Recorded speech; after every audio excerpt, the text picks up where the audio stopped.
Welcome back to another episode of Ljubljana Talks, recorded here at IBTM 2024, the place to be right now. And with Gorazd, we have another guest, fantastic games, Jesse Gaynor, Vice President of Growth and Partnership at C2. Thank you guys for having me. Thank you for being here. And I'll just go straight into the first question.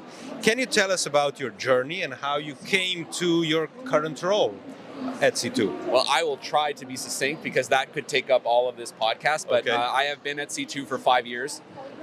It's actually my first role in the events world. I spent a career, 20 years in media and advertising. Previous to C2, I worked at Vice Media, leading branded partnerships, so really thinking about storytelling. And that's always been something that I've been very passionate about, is how do you create authentic stories through the work that we do. C2 has always been a huge part of my life because I've lived in Montreal for 20 years, and our flagship event, C2 Montreal, was an event I attended every year. And so I had an opportunity as I was transitioning out of my last job to join the team, and I started on. My work predominantly is on the studio part of our business, so I started in sales there and now have been there for 5 years, and it's been a wild journey because I joined in October of 2019 into events. 6 months, but yeah, right. Thinking, nothing Amazing wrong. time. Nothing wrong can happen in this industry. And so I don't mean to make light of it because it was obviously a terrible time for our industry and for a lot of people, but I like to joke that I've been there for 5 years, but it feels like I've been there for 100 because we went through so many things in that period of time. So I was really there through our entire transition to digital, our hybrid, and then coming back to live. Wow. Yeah, amazing. I'm a big fan of your event, of course. I'm Thank following you. this event, your event for ages, I would say, from the beginning. But you always put participants into the focus. They are always in the center of what you are doing. And how do you maintain that, you know? You never go out of this in a way that brand is number one and then the rest, you know? So.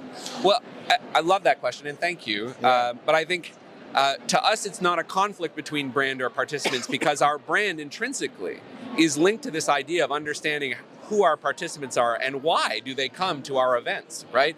And all of our design decisions really think about how do we host people so that they feel chosen, special, that they're engaged with that content, right? When we think about, people think about C2, they think of this, the wild Cirque du Soleil design. But all of that is in service of an idea or a concept and how to draw people into an idea, right? So everything that we do is really based on connecting with the emotionally and deeply with the people who attend our events. Mm-hmm. I learned that you want to be the best, not the biggest, but you're growing somehow, you know? What is happening? What is your strategy in regards of growth, actually? And of course, is growth the only possible option? Or Well, the growth is another option? Well, that's it. A lot of questions in one question. I like that. I do that all the time as well, too. I say you can grow in different ways. And when it comes to our flagship, what we realized is that, again, it really comes back to what is the story we are trying to tell at C2. And typically the event it's 3 days, it's 5,000 people. And before the pandemic, 2018, 2019, it started to get bigger. We were at 6,000. And then I think in 2019, we were at 7,000.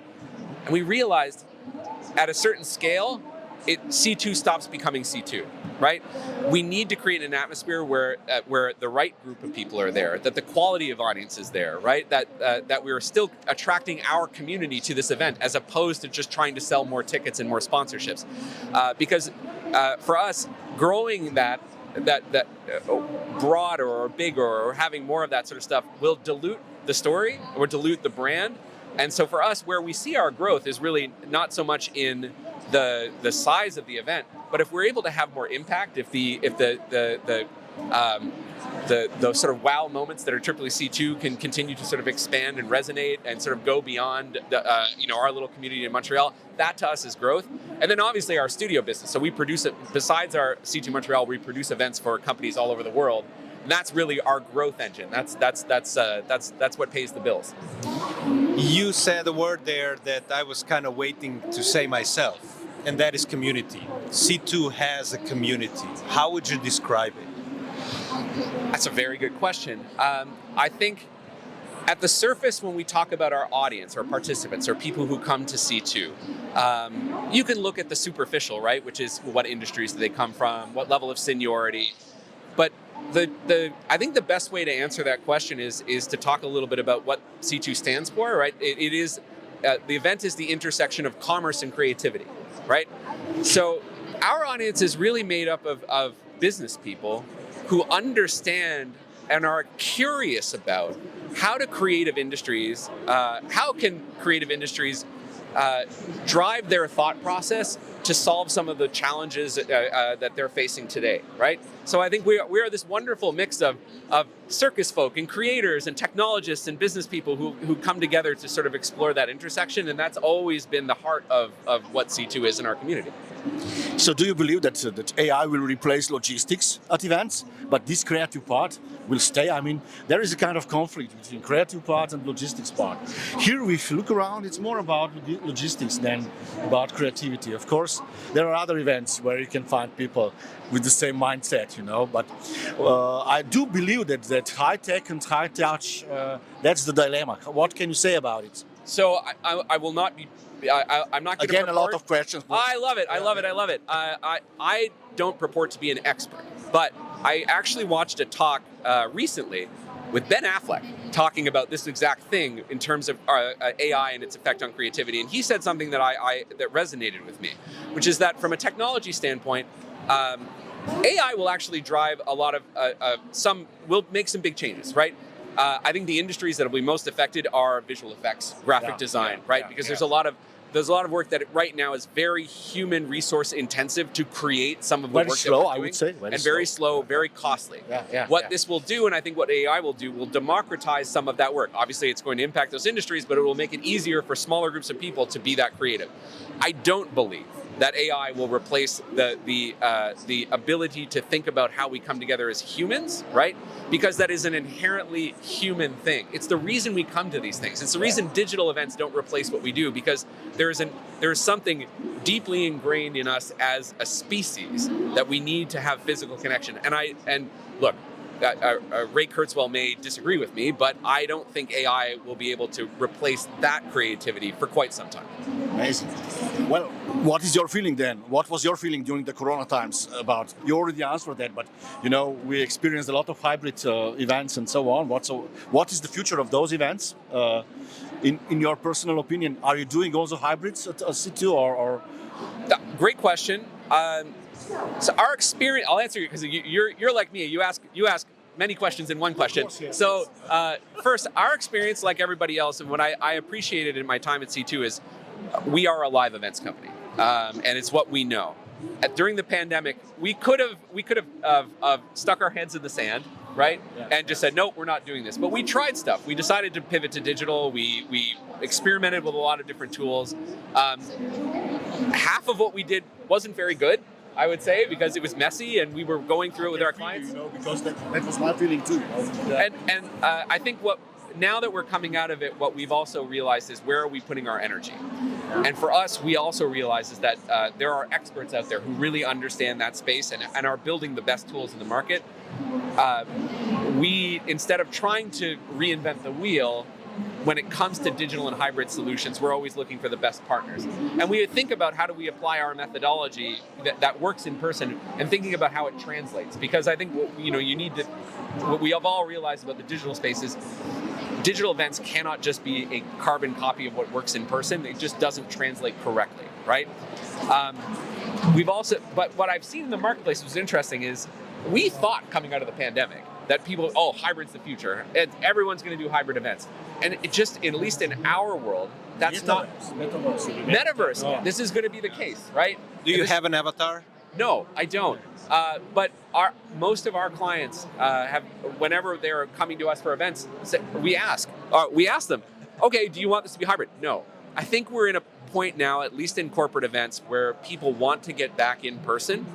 I think that things like the metaverse and those sort of solutions will eventually become more mainstream. But for now, honestly, our reality is people are, I think, a little hungover from digital.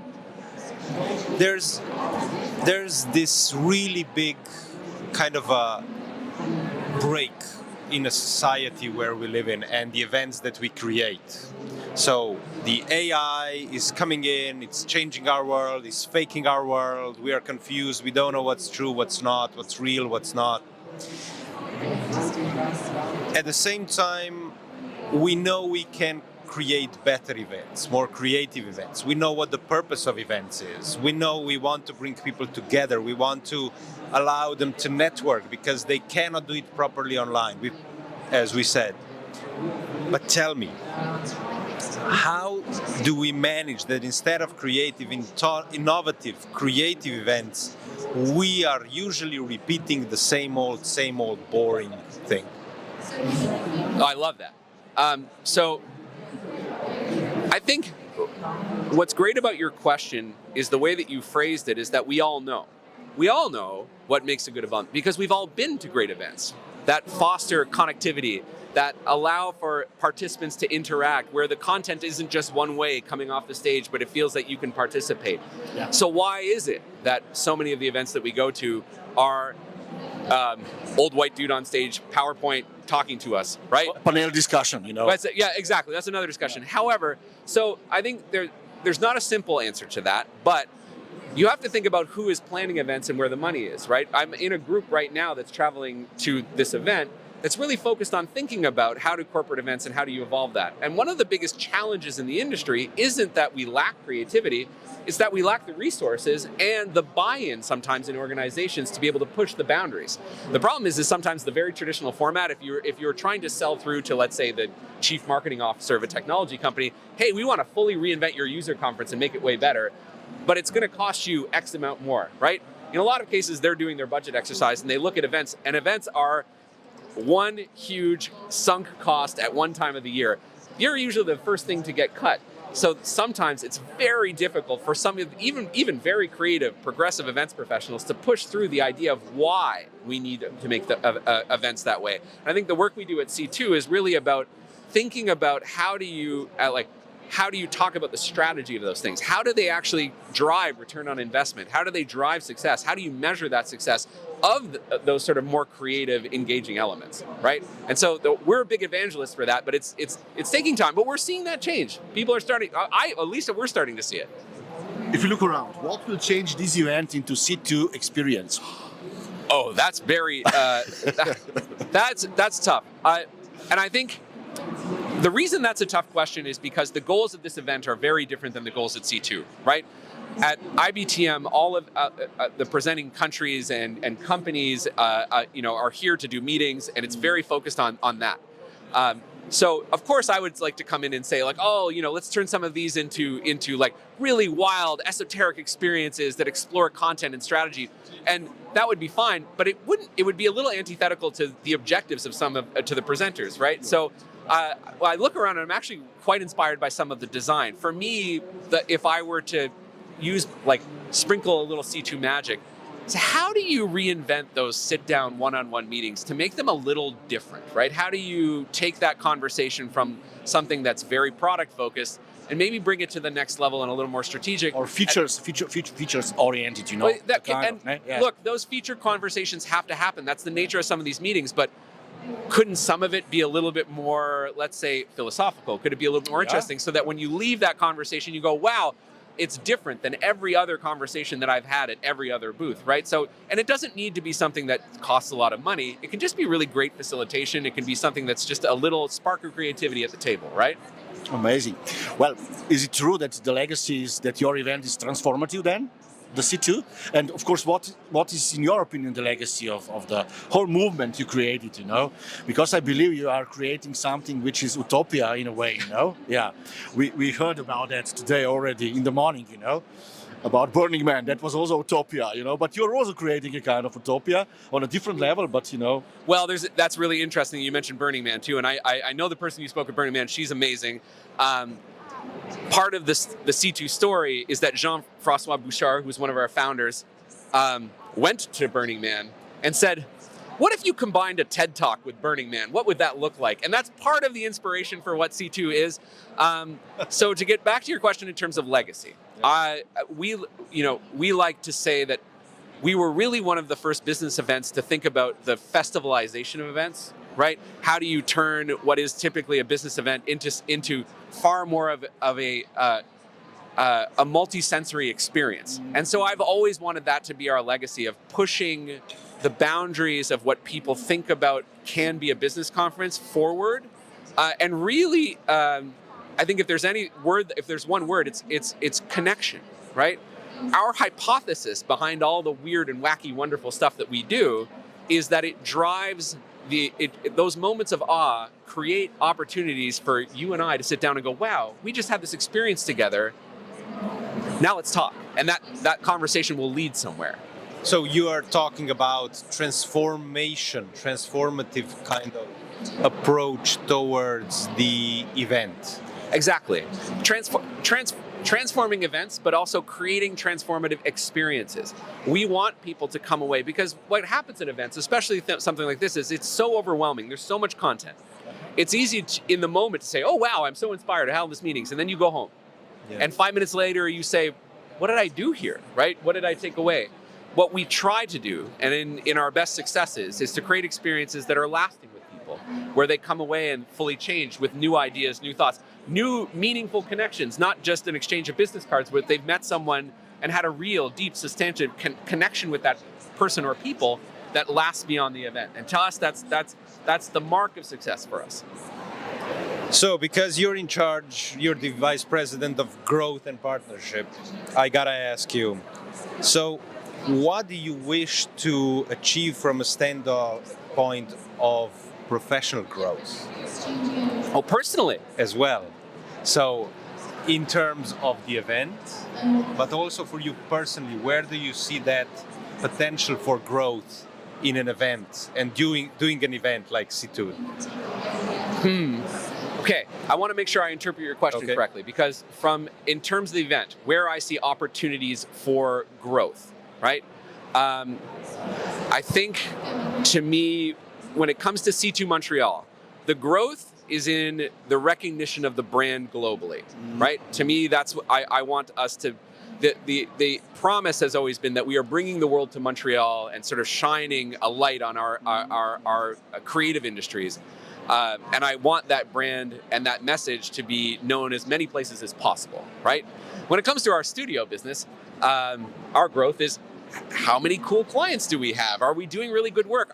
When we deliver for those clients, is it not just that we're producing their event, but we're bringing that C2 magic to their event? And so the more brands that trust us to do that to me is growth. And then, I don't know, personally, I have a very simple answer for this in terms of like where I see myself in growth. It's, to me, professional gratification professionally. Am I doing cool stuff with cool people? And that's it. That's the measure.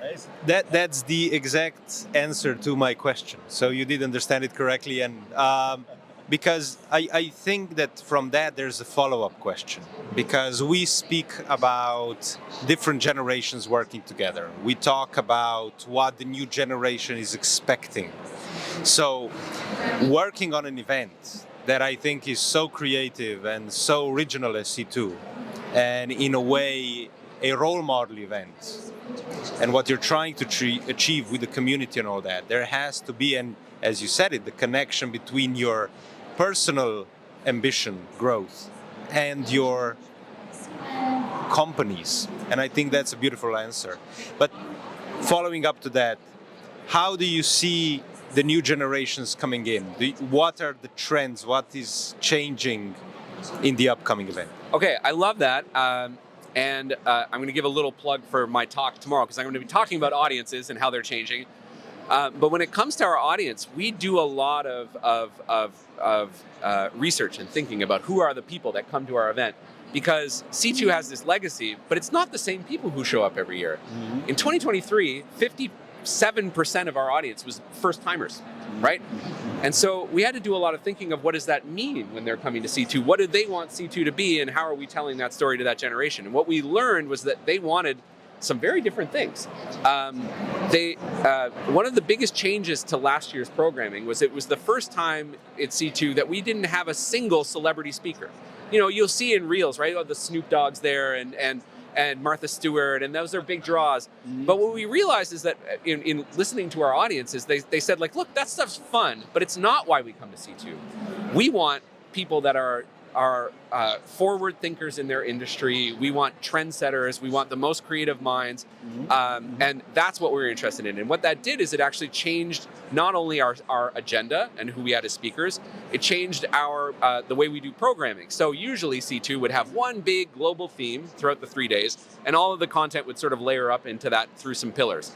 This was the first year where now each day of C2 focuses on a very particular topic. So day 1 is immersive experiences, day 2 is sustainability, day 3 is AI and commerce. Because our audience said, look, these are the things we care about. So it allows us to drill down on those topics into a very specific way. And lastly, what I'll say is what changed is that change in programming saved us a ton of money on speaker fees, because we're not paying Snoop Dogg to show up, or we're not paying Martha Stewart to show up, and allowed it to invest into, I think, a pretty critical area of our brand, which are those collaborative experiences that C2 are known for. Because our audience was saying, look, that's what we want, right? That's what we know about C2. And again, even the younger generation that's known us because they've come to attend the event, they hear about it, that's what they continue to tell us. This is what makes you guys unique, because we can go to other events and hear speakers and meet people. What makes you unique is the way that you bring people together and create those sort of once in a lifetime experiences. So how far do you go in regards of sustainability? Because this is an important topic we just learned. Do you measure the carbon footprint of your events and everything what is behind, or? Yeah, absolutely. And so we spend a lot of time thinking about sustainability. Events are resource intensive. It's something that our industry has to spend a lot more time on. So when it comes to the ways that we approach that, I can give a few examples. Is that we really go deep in terms of like all the materiality of the event. How is that being repurposed? Making sure, because part of our brand at C2 and C2 Montreal really is tied to the community of Montreal. So how many of the resources of our event can be reinvested back into the community? So for example, all of our food and beverage, when any of the food that's left over is repackaged and provided to a number of great community organizations that deal with food insecurity. A lot of the materials that are used at the event are recycled and given to community organizations to use at playgrounds and kindergartens and that sort of stuff, right? Our badges this year were made out of aluminum because we were exploring. Everybody's trying to do the recyclable badge, right? But the reason we use that material not only is because aluminum is highly recyclable, we actually have great recycling facilities for aluminum specifically in Quebec. So it's local, we don't have to ship it. Aluminum is a big industry in Quebec, so it tells a story there, right? There's an intentionality to that. So we're very, very, when it comes to sustainability, it's not only making sure that practice is real and not just something we're slapping a logo on, but using it as a well to highlight and tell stories about the community of Montreal and some really great organizations. Amazing. Another question from another angle, introverts, extroverts. Let's say that 50-50 is the ratio between them, So how to engage introverts actually? What should we do with them? I love that. We do a lot of thinking about that at C2 because most events, I think we can agree, are designed for like lunatic extroverts like me who love to shake hands and hand out business cards. But Gorazd, you're right. It's there's a huge percentage of every population events who do not feel comfortable engaging that way. And so I think I can give the best example I can give about how we approach that is some work we did for Twitch, the streaming platform, a few years ago. We did an event for them for their top 100 content creators in North America. And what came out of that research was those content creators are very comfortable in front of a camera, right? Streaming to millions of people, highly anxious about coming in person. And this was a networking event. Twitch wanted them to create a community. So when we think about how do we create those experiences for introverts, we think about low stimulus, smaller group settings, really creating intentional facilitation that allows people to open up without feeling self-conscious, right? We have experiences where people will actually share while they have blindfolds on so that they don't feel the pressure of having to make eye contact. So we really do a lot of thinking about that because I think it's a missed opportunity in a lot of events. Especially when it comes to introverts, there's the concept of the social battery, right? Events like this, especially trade shows, are so high energy and it's easy to get overwhelmed. So really thinking about it, and they do a good job here, having zones where you can go and chill out, right? And deconnect and de-stress and sort of have a low sensory environment, right? that's crucially important, right? To design for other types of. It does. It does sound like a beehive, and we forget that there's people that are extremely, they react towards all of the Sensitive. lights. Yeah. And sensitive, and sensoric sensitivity is a huge thing that I think we're kind of opening up as an industry. Because we're coming to the end of the time slot that we have, this is an amazing conversation. I think we could go for a while. Oh yeah. Sure. Jesse, just a couple of quick fire questions. The first one: apple or pineapple? Pineapple. Okay. I've got one on my arm. Excellent. Yeah. America or Europe? That one is crazy. Europe. Why? Well, have you seen what America's doing lately? I won't go beyond that. Burning Man or C2? Stupid C2, question, of C2 course. all day. Of course, yeah. Thank you very much. Thank this you, was guys. an amazing conversation. Really, really a pleasure. Thank you for coming to Ljubljana Talks. Thank you so much, guys. Have a great day. Thank you. Thank you.